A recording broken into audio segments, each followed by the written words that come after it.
지난해 출생아 수 통계를 보니 전라남도는 미약하게나마 증가한 것으로 집계됐습니다. 각 시군에서도 여러 저출산 정책이 나오고 있는데요. 정부 차원의 효과적이고 적극적인 대책이 절실한 상황입니다. 김초롱 기자입니다.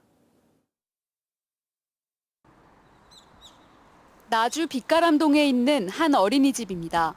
기존 어린이집 이용 시간이 아닌 평일 밤과 새벽, 또 휴일에 아이를 맡길 수 있습니다.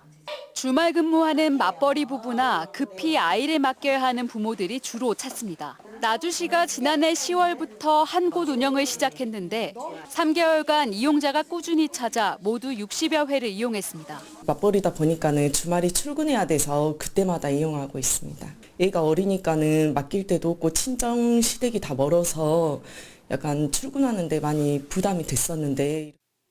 커피 2잔 값을 월세로 내는 화순의 만원 아파트 등은 청년층의 주거 안정을 도와 결혼 출산까지 생각해보게 한다는 점에서 전국적인 관심을 끌기도 했습니다.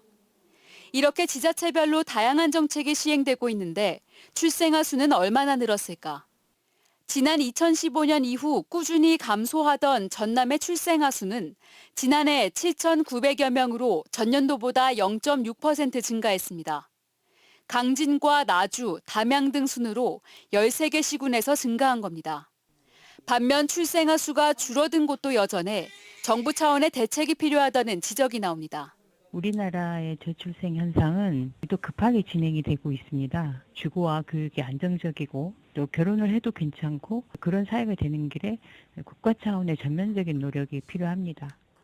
정부가 최근 연 1%대 금리의 신생아 특례 대출 등 각종 정책을 쏟아내고 있지만 국내 저출생 문제가 안보 위협까지 야기할 수 있다는 외신 보도까지 나오는 상황.